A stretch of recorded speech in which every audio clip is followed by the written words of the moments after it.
Hello, it's Dan Webster here and I am back in the studio at St Anne's Links Golf Club. Yes, I'm going to have a little bit of fun today with the new Ping G400 7-iron. I did a review and put it out yesterday, had quite a few comments. It is long, and when I say long, it is powerful, it is seriously long. I was hitting it 180 yards in the air, nearly 190 yards with a 7-iron. Now, one of the comments, a few of the comments we're seeing is that is a little bit too strong. The loft on this club is 29 degrees. That is quite strong for a 7-iron. I'm going to hit a few shots with it. I'm going to hit a few shots with my own 7-iron and we're going to compare the difference. Now I'm using a tailor-made P750 7-iron. I expect to carry it around about 160 yards and I can carry this a good 15 yards further. Now this is not a comparison video. Before you start commenting, I'm not comparing this club versus mine. We're going to get to a different point here, so I'm going to hit a few shots and we'll show you where we're getting to basically. Okay, so I've got my 750 7-iron and like I said, love the way it looks, like the way it feels, and this is something I expect to carry around about 160 yards.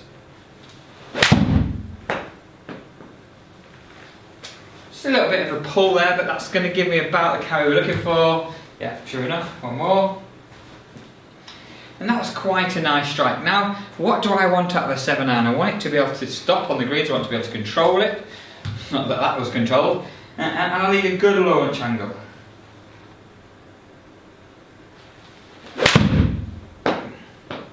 Okay, that's more like it. A bit straighter, still got my nice little draw, that's my shot. Carrying at the 150 marker that time. So that is my 7-iron, okay?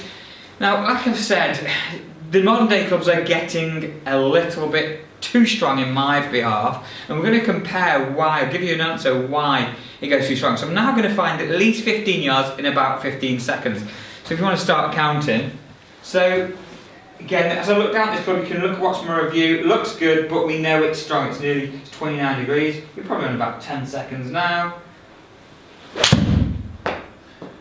So definitely came off club face hotter, it's more forgiving than my own, but we know it's stronger. Sure enough, that carry has just shot up. One more. Not quite as well as I hit the club the previous day in my review, but again, we're going to see the point here.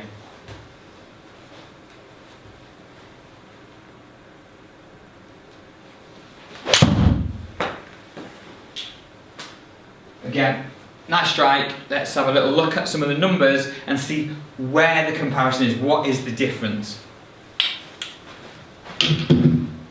Okay, so as we look at this comparison here, now the blue line is my TaylorMade 7-iron, and you can see the blue line here, launch is a little bit higher, doesn't quite get to a peak height as high as the Ping, but comes out of the air a bit sooner.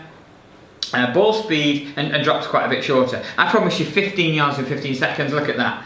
15 yards, 162 to 177 with the same club. This is the big difference.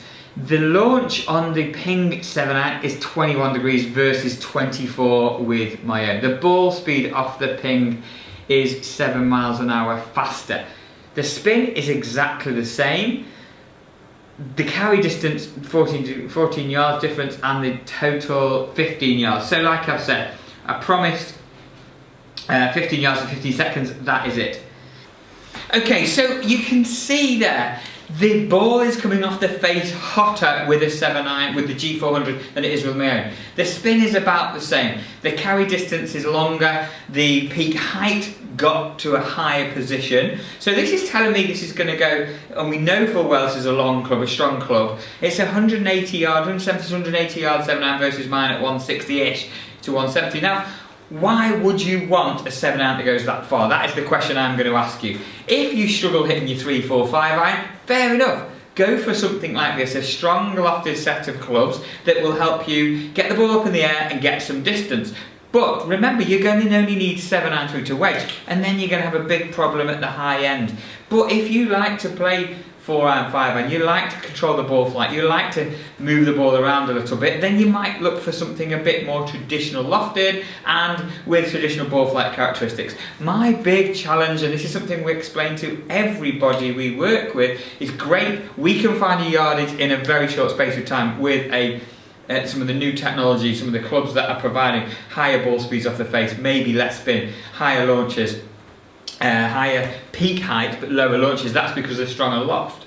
But remember this, if you can hit the ball further with your 7-iron, 8-iron, 9-iron, you can also hit it further with your pitching wedge. What are you going to do around the greens? You're going to have a 140-yard pitching wedge there. And when you've got your sand wedge that's maybe 58 degrees that you can play 80 yards with, you've got a 60-yard gap. Think about that.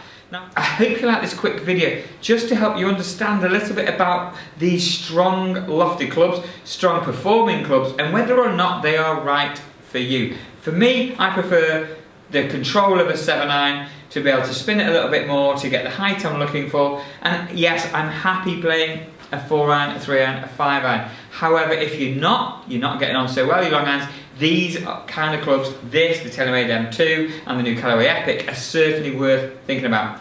Once again, thanks for watching. We're on 526 subscribers now. When we get to 1,000, there is going to be a TaylorMade M1 driver for one of you. Please click like, subscribe, share this around. 15 yards in 15 seconds. Buy a set of these. But remember, there are consequences. See you all soon.